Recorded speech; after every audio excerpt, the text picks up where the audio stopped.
안녕하세요. M교수입니다. 좋아요와 구독 부탁드리겠습니다.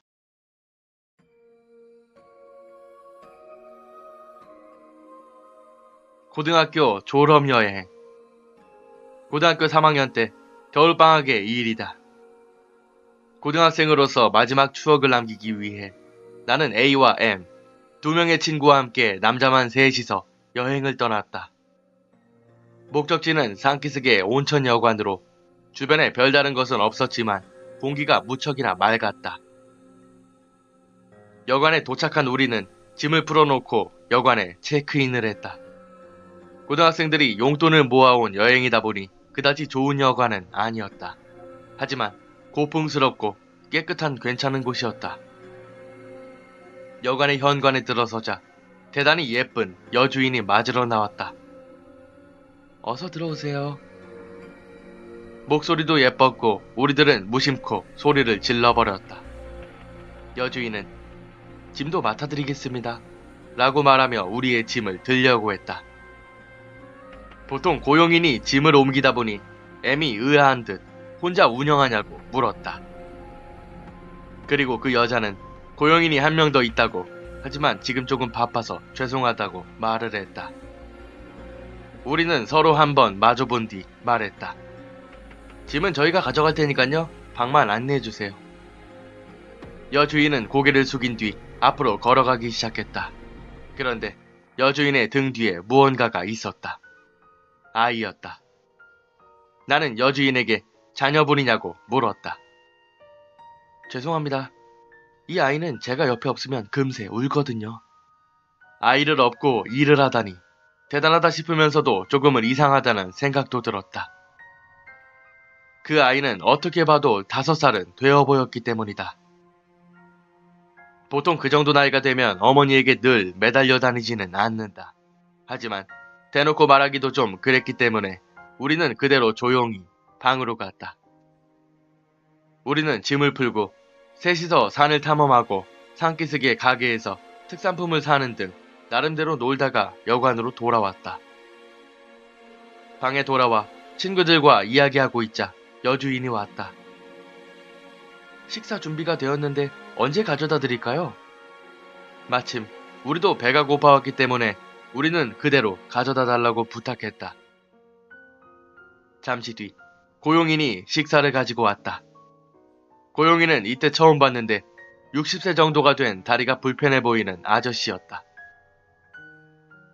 천천히 드세요. 고용인은 그렇게 말하고 문을 닫고 나갔다. 그리고 우리는 밥을 먹기 시작했다. 그런데 잠시 뒤 여주인이 왔다. 죄송합니다. 이 아이가 손님들과 함께 밥을 먹고 싶다고 하네요. 같이 먹게 해도 될까요? 나는 아까 등에 엎여있던 아이를 생각하고 괜찮다고 승낙했다. 여주인은 문 뒤에서 밥상을 꺼내오더니 아이를 등에서 내렸다. 잘 됐구나. 오빠들이랑 같이 식사할 수 있어. 우리는 말을 잃었다. 그 아이는 인형이었다. 죄송합니다. 조금 자기 마음대로인 아이라서 잘 부탁드리겠습니다. 웃는 얼굴로 여주인은 방을 나갔다. 우리들은 계속 말도 없이 밥을 먹어야만 했다. 어느 정도 시간이 지났을까 고용인이 왔다. 정리하러 왔습니다. 식사는 다 끝나셨나요? 그리고 잠시 뒤 여주인도 왔다. 어머, 이 아이 평소에는 밥도 잘 안 먹는데 손님들과 같이 있어서 즐거웠나 보네요.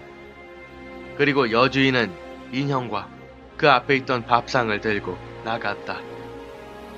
우리는 할 말을 잃은 채 멍하니 있을 뿐이었다. 솔직히 기분이 나빠서 견딜 수가 없었다. 온천이라도 갔다 올래? 친구들에게 물었지만 다들 지쳤는지 고개를 젓고 먼저 자겠다고 말했다. 나는 혼자 목욕을 하러 가기로 했다. 깔끔하게 목욕을 하고 기분 좋게 방으로 돌아오자 방에서는 키득거리는 소리가 들려왔다. 잔다고 했으면서 자기들끼리 놀고 있나 싶어서 화가 난 나는 문을 세게 열었다. 그런데 안에서는 친구들이 아까 그 인형을 사이에 두고 즐겁게 이야기하고 있는 것이다. 문을 연 나를 보고 A가 말했다. 요, 왔냐? 야, 이 아이 여러가지 이야기를 너무 재밌게 해줘. M 역시 말했다. 너도 일로 와. 진짜 재밌다. 두 사람 모두 눈에 초점이 풀려 있었다. 무슨 소리야, 이 새끼들아. 그거 인형이잖아. 무슨 말을 하고 있는 거야? 인형? 너야말로 무슨 소리야? 이 아이 쓸쓸했다잖아. 둘 중 어느 쪽인지 알 수 없는 목소리가 들려왔다. 등골이 오싹해져서 뒤를 돌아봤다.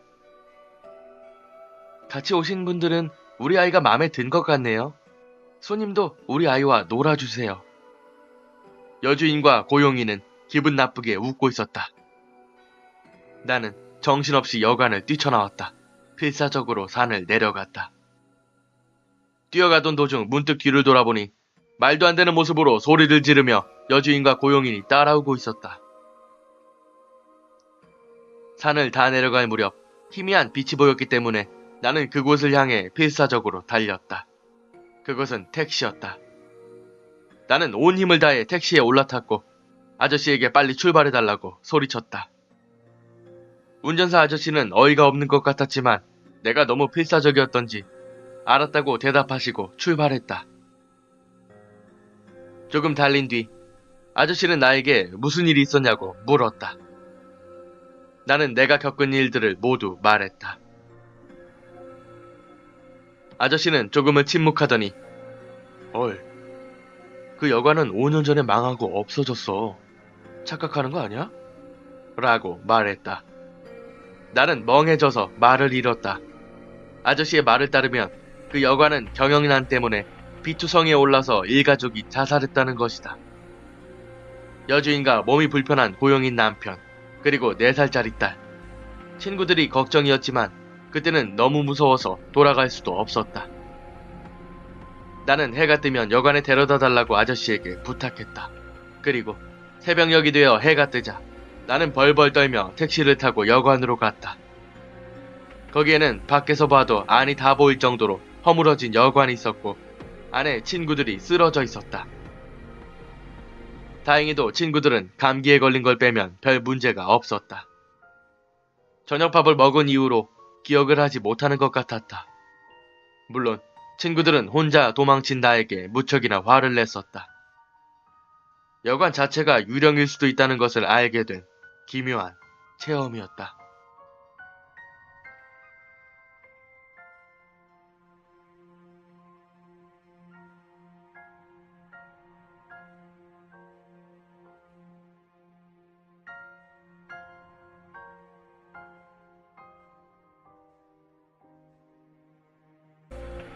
여주인은 짐도 맡아드리겠습니다. 라고 말하며 우리의 짐을 들려고 했다. 보통 고용인이 짐을 옮기다 보니 M이 의아한 듯 혼자 운영하냐고 물었다. 그리고 그 여자는 고용인이 한 명 더 있다고 하지만 지금 조금 바빠서 죄송하다고 말을 했다. 우리는 서로 한번 마주본 뒤 말했다.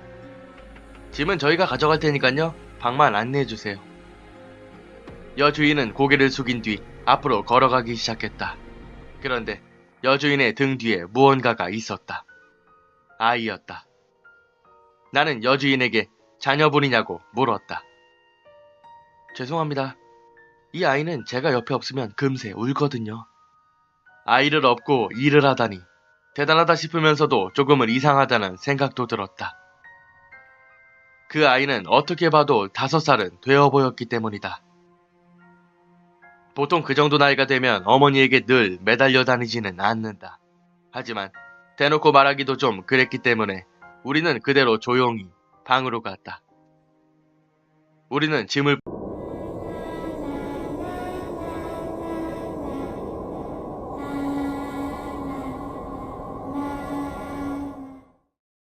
안녕하세요. M교수입니다. 좋아요와 구독 부탁드리겠습니다.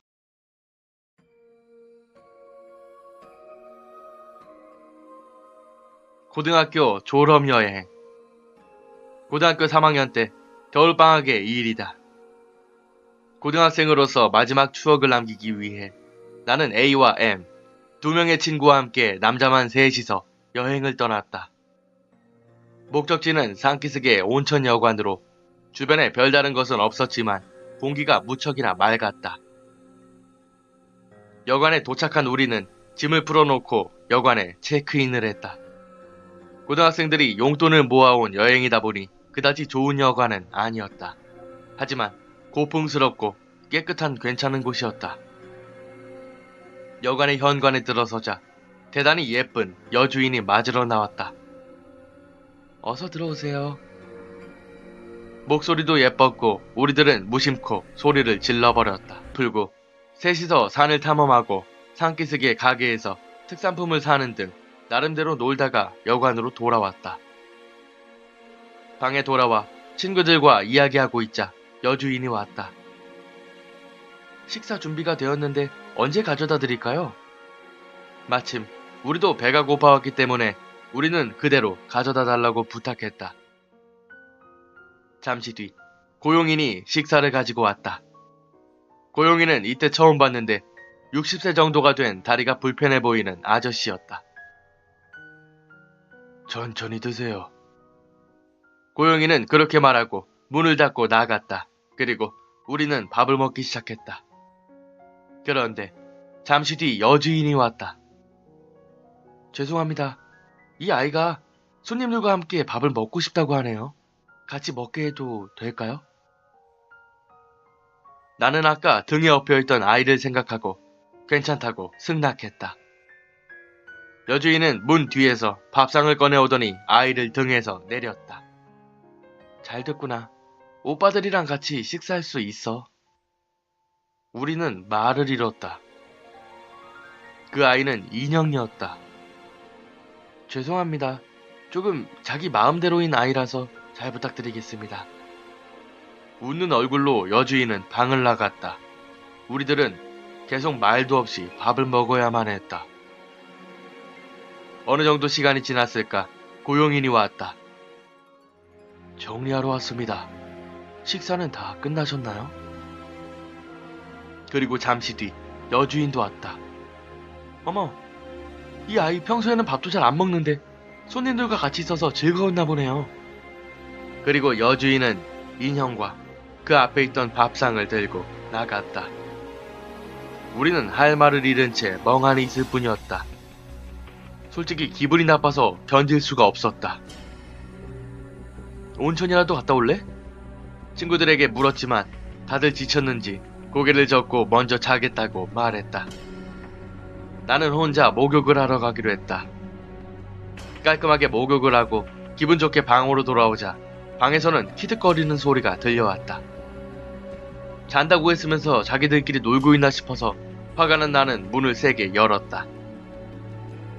그런데 안에서는 친구들이 아까 그 인형을 사이에 두고 즐겁게 이야기하고 있는 것이다.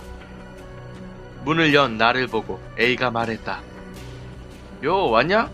야, 이 아이 여러가지 이야기를 너무 재밌게 해줘. M 역시 말했다. 너도 일로와, 진짜 재밌다. 두 사람 모두 눈에 초점이 풀려 있었다. 무슨 소리야 이 새끼들아. 그거 인형이잖아. 무슨 말을 하고 있는 거야? 인형? 너야말로 무슨 소리야? 이 아이 쓸쓸했다잖아. 둘 중 어느 쪽인지 알 수 없는 목소리가 들려왔다. 등골이 오싹해져서 뒤를 돌아봤다. 같이 오신 분들은 우리 아이가 마음에 든 것 같네요. 손님도 우리 아이와 놀아주세요. 여주인과 고용이는 기분 나쁘게 웃고 있었다. 나는 정신없이 여관을 뛰쳐나왔다. 필사적으로 산을 내려갔다. 뛰어가던 도중 문득 뒤를 돌아보니 말도 안 되는 모습으로 소리